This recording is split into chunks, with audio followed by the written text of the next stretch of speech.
చేస్తారా? ఇవాళ మనం కూడా సభ పెట్టుకుంటే ఎన్ని అడ్డంకులు దానికి. ప్రైవేట్ స్కూళ్ళు బస్సులు ఇస్తే వాళ్ళకు నోటీసులు ఇవ్వడం, అడుగడుగున ఆర్టీఏ అధికారులను పెట్టి పోలీసులను పెట్టి ట్రాఫిక్లు జామ్ చేయడం. ఇప్పుడు కూడా సభకు రావాల్సిన వాళ్ళు 1,50,000 మంది బయటనే ఆగిపోయింది. ఇటు హనుమకొండ దిక్కు, అటు హుజరాబాద్ దిక్కు, ఇటు సిద్దిపేట దిక్కు 3 రోడ్ల మీద కూడా జాములున్నాయి. నేను అడిగిన నాయకులు ఏంది అంటే ఇబ్బంది అవుతుంది సార్, రానిత్తలేరు, మధ్యలో ఇబ్బందులు కలిగిస్తున్నారు, కొన్ని లారీలు తెచ్చి అడ్డం పెట్టాను పనికిమాలని అని చెప్పి జామ్ అయిపోయి అక్కడనే ఆగిపోయింది. నేను అన్న ఇంకో అర్ధగంట ఆగి మాట్లాడదామంటే మా వాళ్ళంతా ఉండి లేదు మనోళ్ళు దూరం పోవాలి, ఇక రానోళ్ళు ఎట్లా అందరూ మనం మాట్లాడి సభ ముగించాలని చెప్తే నేను వేదిక మీదకి వచ్చిన. ఇన్ని అడ్డంకులు ఇంత కడుపు ఆపుతారా? బీఆర్ఎస్ సభలను ఆపుతారా? ఈ ప్రపంచనాన్ని ఎవడాపుతాడు? ఆగబడితే ఆగుతుందా? నేను ఒక్క మాట పోలీసు మిత్రులకు మనవి చేస్తా ఉన్నా. ప్రజాస్వామ్యంలో ప్రజలకు అడిగే హక్కు ఉంటుంది, తప్పకుండా అడుగుతారు ప్రజలు. ఈ అడిగే హక్కును సోషల్ మీడియాలో బీఆర్ఎస్కు సోషల్ మీడియా వారియర్స్ ఉన్నారు, వాళ్ళు బ్రహ్మాండంగా పనిచేస్తున్నారు, ఖచ్చితంగా అడుగుతున్నారు ప్రజల తరఫున.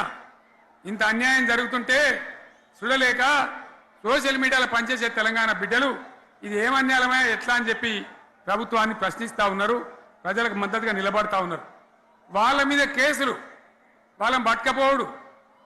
పోలీస్ సోదరులను నేను అడుగుతా ఉన్నా, మీరెందుకు దునుకులాడుతుండ్రే? మీకేమక్కడ వచ్చింది? మీకొక్కటి చెప్తున్నా నేను, గ్యారంటీగా పోలీసు మిత్రులారా, ఇవాళ పోయి రాత్రి మీ డైరీలలో రాసుకోండి,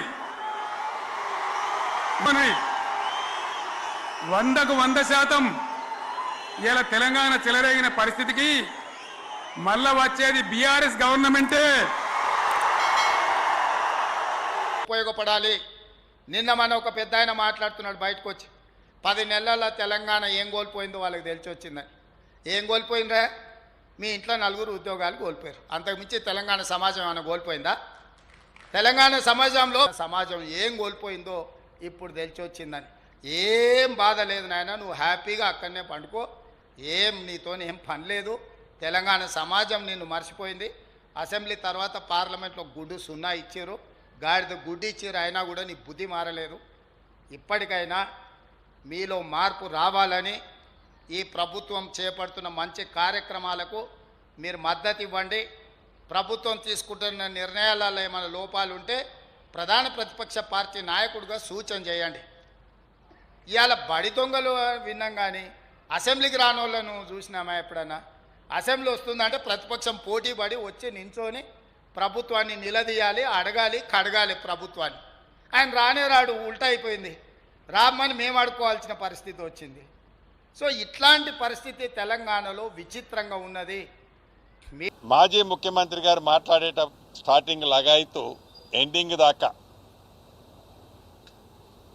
వారు మాట్లాడే ధోరణ, వారు ఏమన్నా ఒక మంచి సూచనలు ఇస్తారేమో ఈనాడు అధికారంలో ఉన్న పార్టీకి, వారు ఏమన్నా మంచి సలహాలు సూచనలు ఇస్తే తప్పకుండా సరిదిద్దుకోగలిగే ఉంటే సరిదిద్దుకోవచ్చు అని చాలా ప్రశాంతంగా వారి ఎంటైర్ స్పీచ్ వినటం జరిగింది. మనసంతా విషాన్ని నింపుకొని పదే కాంగ్రెస్ని ఒక విలన్గా చిత్రీకరిస్తూ, కాంగ్రెస్ పార్టీనే విలన్గా చిత్రీకరించడమే కాకుండా తెలంగాణ రాష్ట్రంలో ఏ పేదవాడి ప్రభుత్వం ఇందిరమ్మ ప్రభుత్వం కావాలని పేద ప్రజల ఇందిరమ్మ ప్రభుత్వాన్ని తెచ్చుకున్న ఈ 15 నెలలలో రాష్ట్ర ఆర్థిక పరిస్థితి ఆనాటి మాజీ ముఖ్యమంత్రి గారి చలవ వల్ల ధనిక తెలంగాణ రాష్ట్రం సుమారు 8,19,000 కోట్లు అప్పుల్లో ఉన్న అభివృద్ధిని సంక్షేమాన్ని బ్యాలెన్స్ చేస్తూ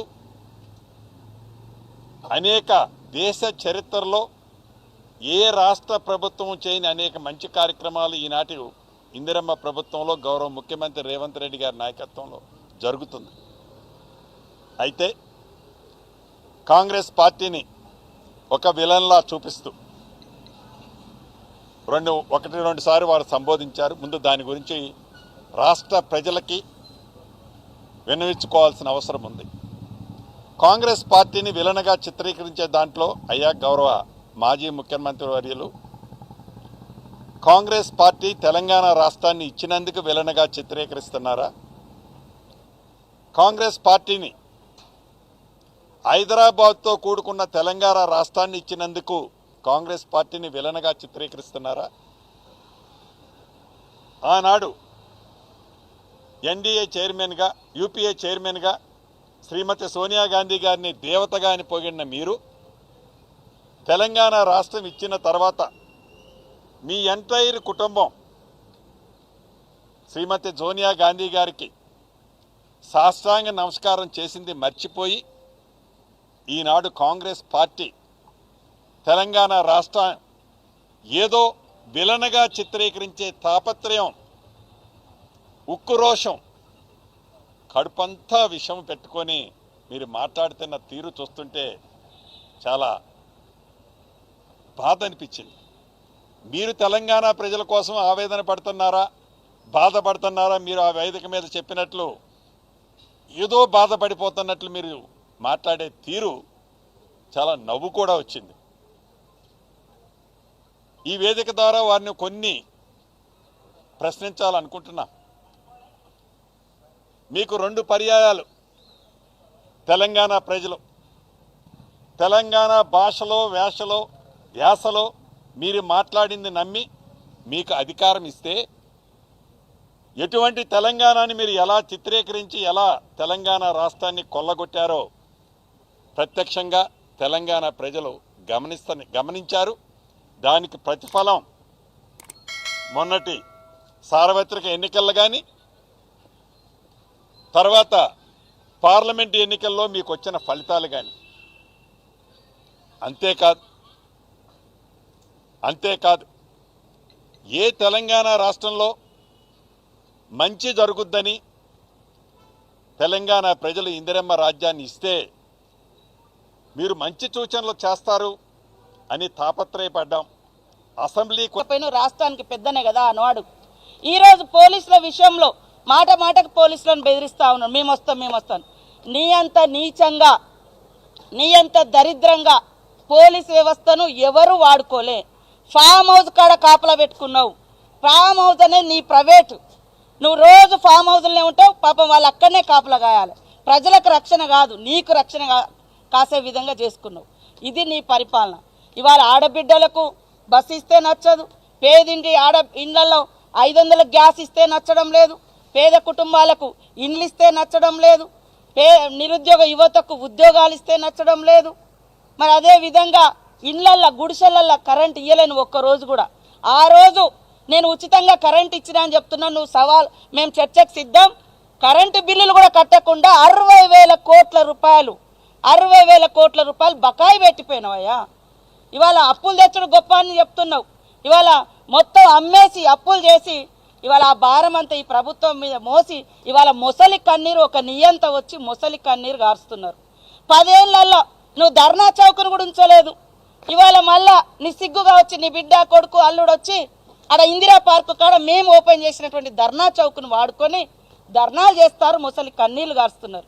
ఇవాళ బహిరంగ సభను అడ్డుకోవడానికి ప్రయత్నించడం అంటున్నారు. మేము అడ్డుకునే ప్రయత్నం చేస్తే ఆ సభ జరుగునా, ఆ స్థలం నీకు వచ్చినా, అక్కడ అనేక వాగులు, అదేవిధంగా చెరువులు, కాలువలు, గవర్నమెంట్ కాలువలు కూడా నిస్సిగ్గుగా పూర్తి చేసి ఇవాళ మరి సభ పెట్టుకున్నారంటే ప్రభుత్వం ఒక ప్రజాస్వామిక ప్రభుత్వం కాబట్టి ఆలోచించి ఇవాళ పర్మిషన్ ఇస్తే ఇవాళ మొసలి కన్నీళ్లు గార్చడం కోసం రాష్ట్రం ఆగమైంది. రాష్ట్రం ఎందుకు ఆగమైందా? నీ కుటుంబం అధికారం పోయింది కాబట్టి నువ్వు ఆగమైన అనేటువంటి బాధలో నువ్వు ఉన్నావు. ఇవాళ అసెంబ్లీ అనేది రాష్ట్రానికి ఒక దేవాలయం, చట్టాలు చేసేటువంటి, సంస్కరణలు తెచ్చేటువంటి మరి గొప్ప చర్చా వేదిక అసెంబ్లీ అనేది. కానీ ఈరోజు అసెంబ్లీని కూడా సొల్లు కబురు అన్నావంటే, అంటే సొల్లు కబురు అన్నటువంటి ఈ మాజీ ముఖ్యమంత్రికి, ఈ కేసీఆర్కు మళ్ళీ అసెంబ్లీలో అడుగుపెట్టే అర్హత ఉందా? అసలు ఆ పార్టీ వాళ్ళు అసెంబ్లీలో అడుగుపెట్టే అర్హత ఉందా అని నేను అడుగుతున్నా. అంటే మీకు అధికారం ఉంటేనే అసెంబ్లీకి వస్తారు, అధికారం లేకుంటే అసెంబ్లీకి రావంటే అసలు నువ్వేం నాయకుడివి అంటున్నా. ప్రజల తరపున అధికారం ఉన్నా లేకున్నా ప్రజల తరపున మాట్లాడేవాడు నిజమైన నాయకుడు. నీకు అధికారం లేకుంటే అసెంబ్లీ సొల్లు కబుర్లాగా అంటే నీ కొడుకుని ఎందుకు పంపిస్తున్నావు, నీ అల్లుని ఎందుకు పంపిస్తున్నావు, మీ బచ్చగాళ్ళు అన్నావు కదా బచ్చగాళ్ళని ఎందుకు పంపిస్తున్నావు? అందరినీ ఫామ్ హౌస్లో పెట్టుకొని అక్కడ ట్రైనింగ్ ఇచ్చుకోండి, అది బాగుంటుంది. కాబట్టి ఈరోజు కేసీఆర్ బాధ అంతా అధికారం పోయిందని తప్ప నిజంగా ఒక్కటంటే ఒక్కటి ఈ రాష్ట్రానికి ఉపయోగపడేది కానీ వాస్తవాలు కానీ ఆయన మాట్లాడలేకపోయిండు. ఒక నియంత అధికారం కోల్పోయిన తర్వాత ప్రజల్లోకి వస్తే ఎలా మొసలి కన్నీరు గారుస్తాడో దానికి ప్రత్యక్ష సాక్ష్యం కేసీఆర్ ప్రసంగం.